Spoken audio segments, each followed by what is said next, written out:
government-run business. But way back when, it was more like a startup. Before France was even France, the land was Gaul. Celtic tribes seeing their neighbors and deciding to make coins too. Around 300 BC, they started minting their own pieces. No design schools or national mints, just copying Greek and Roman styles. First Gallic coins, gold. First Gallic coins, silver. Coins as a viral trend, used to buy a goat. Small, lumpy, fascinating.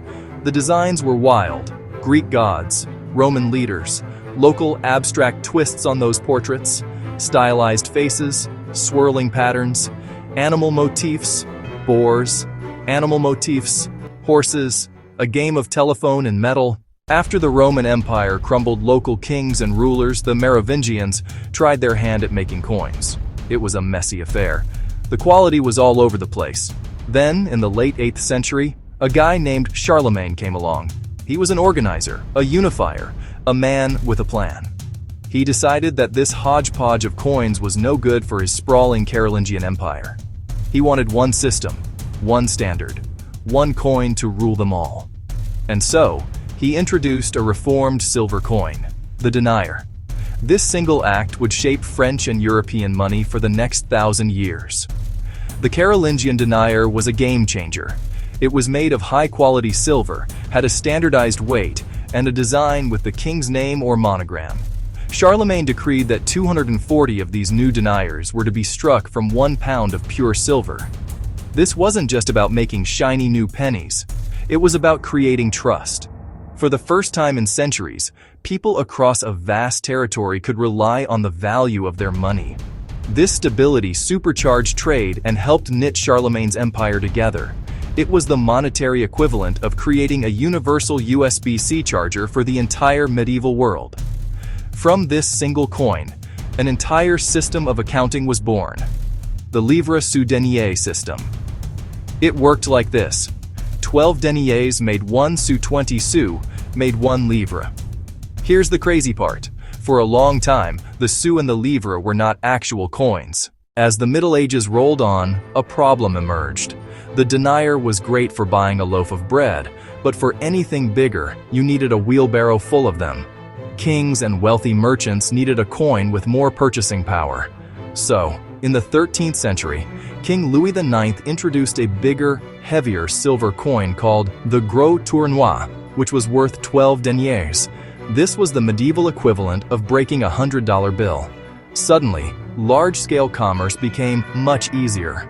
The Gros was a handsome, well-made coin that became trusted far beyond the borders of France, a testament to the growing power and prestige of the French monarchy. Then came the 100 Years' War with England, a time of turmoil that, oddly enough, gave birth to one of the most famous names in currency history, the franc. In 1360, King John II of France was captured by the English. To pay his massive ransom and celebrate his release, a new gold coin was struck. It was called the franc à cheval, meaning free on horseback, and it showed the king galloping into battle, sword raised.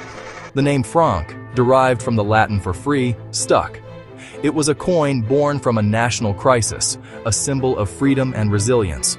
For Americans, it's like naming your money, the independence. Alongside the franc, another major coin gained prominence, the ECU.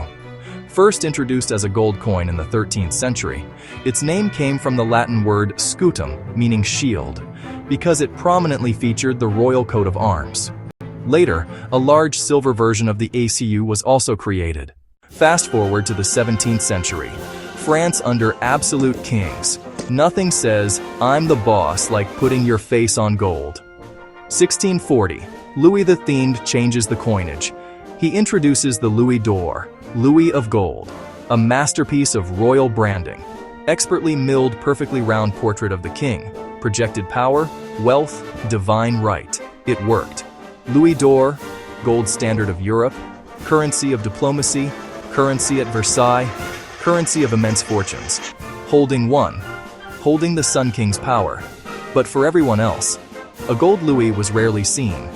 Daily life used smaller coins, silver écu, sou, liard. The Ancien Régime was confusing. Coin values could change by royal decree. The king could devalue your money overnight, based on livre, sou, denier, coins in circulation. Chaotic mix of metals, sizes, ages. Nightmare for accounting.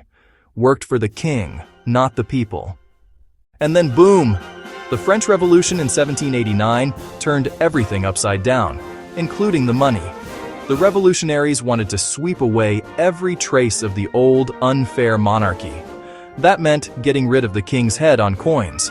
The confusing livre sous denier system had to go. In 1795, they made a radical move. They introduced a new currency for a new nation. They called it the franc. This wasn't the old fancy gold franc of the kings. This was a modern, decimal-based currency. 1 franc, 100 centimes.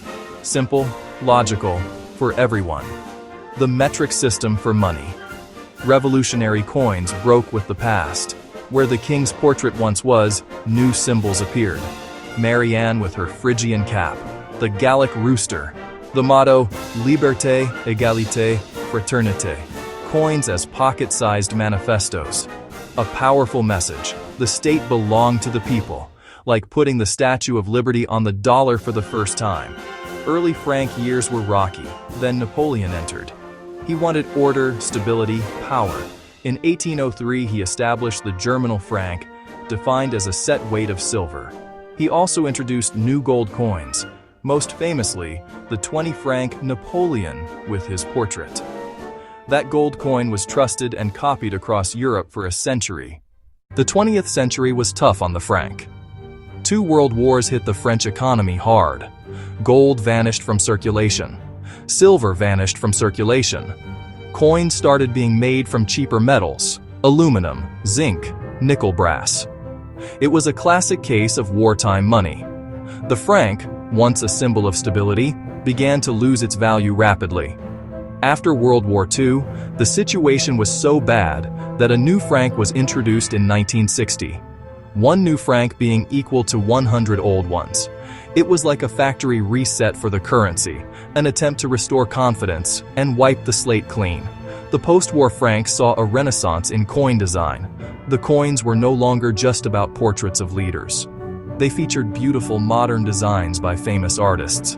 The most iconic was the sour, la semouse, a graceful image of a woman scattering seeds, which appeared on franc coins for decades.